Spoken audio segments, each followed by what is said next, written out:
Hi everyone, today we're going to be colouring this butterfly. Now this is from Johanna Basford's Secret Garden. If I zoom out a bit you'll be able to see which page it's from. But sorry, you're going to go back in so that you can see the details of what I'm colouring. I'm very sorry. There we go.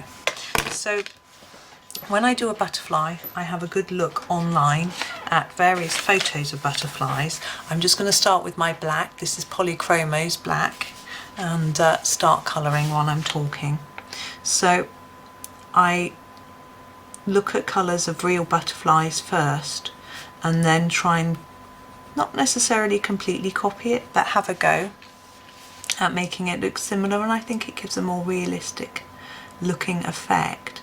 Now obviously it's not going to look real, we're not going to think it's going to fly off the page, but it just makes it look a little bit better, I think. Also helps me with my imagination as to what it might look like. So as you can see what I've done with the black, I can't zoom in anymore, so hopefully this is enough for you to be able to see.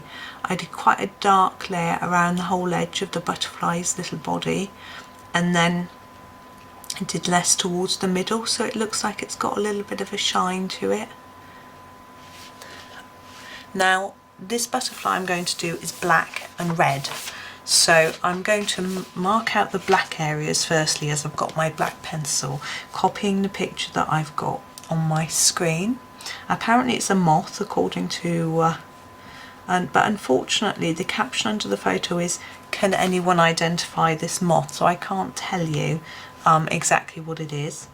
Now Johanna's already drawn some guidelines on here, so I'm following some of these. I've chosen one that I think looks quite similar to the one that to what she's drawn.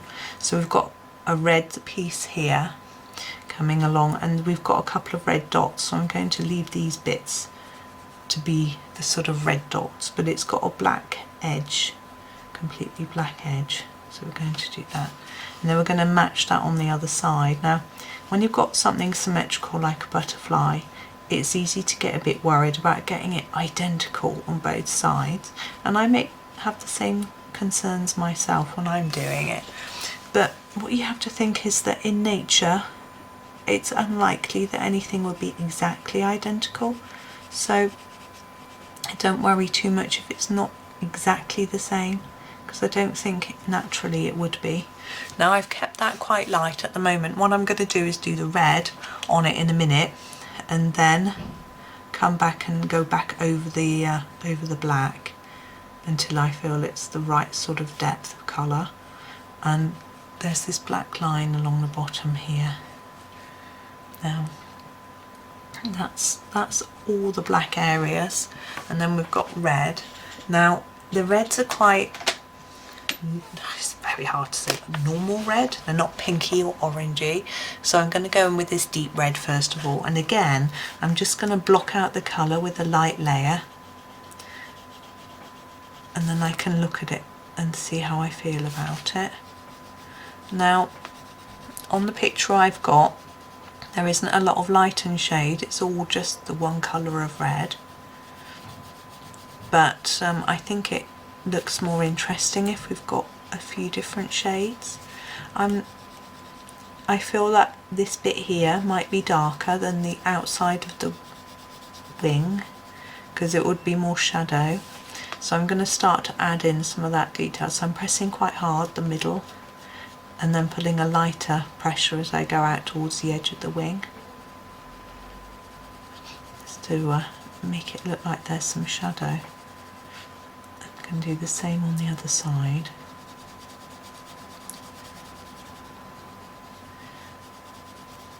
As well, but because I want quite an intense colour throughout, I'm going to pick another red to provide that dark colour for me. So I'm going to take, let's have a look. I'm going to use this one, which is the middle cadmium red, and I'm going to do the areas that I want to be more shadowy. So I'm thinking this bit here, and you can see I'm using a stroke movement. I'm pressing hard at the beginning and then gently lifting my pencil up to reduce the pressure as I come towards the end of the wing. I'm going to do the same with this wing. And then the same here. So I'm actually pressing quite hard here, but you can do gentler strokes and just do more of them. And I'm going to do quite a hard pressure on here because it needs to really stand out, because we've got all this black going on which will be deepened up around it in a minute.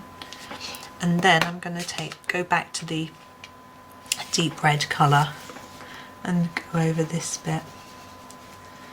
I still want this to be quite an intense red. I want to try and cover over quite a bit of the white paper, but hopefully it won't look like one big block of colour. Just look a little bit more interesting, because we're only dealing with the two, with the red and the black, so we want to see some interest in there. Now, so I'm just scumbling around here, just trying to cover over that white paper a little bit and bring in a bit more colour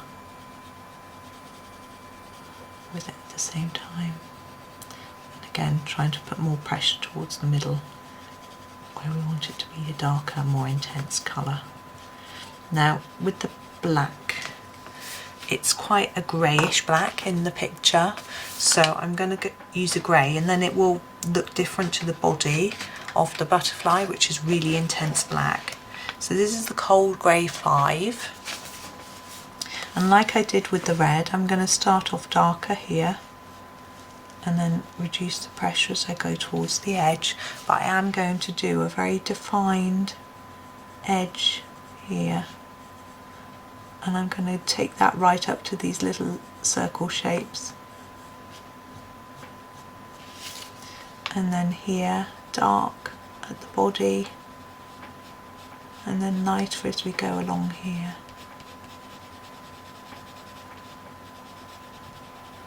We still want to cover some of that paper white, but we don't want to push burnish down into the paper so hard. And we're doing the same on this side. And again, up at the top here, dark to light, but we want a bit of heavier pressure on the edge here to define the very edge of the wing. And then at the bottom, I'm going to quite go dark, quite dark all the way along here, and then maybe just leave a slightly lighter part in the middle, but I still want that covered over a bit. There we go. And there we go. I'm quite pleased with him. Now quite often butterflies do have white dots and things on them, which can make them stand out. Now, so you could take some white gel pen and dot along here and down here, which would make it look quite pretty, and along here maybe, but I'm going to leave it like that. It looks more like the one in the picture. And there we go. So I hope that was useful to you. I hope you enjoyed it. Thank you for watching, and happy colouring.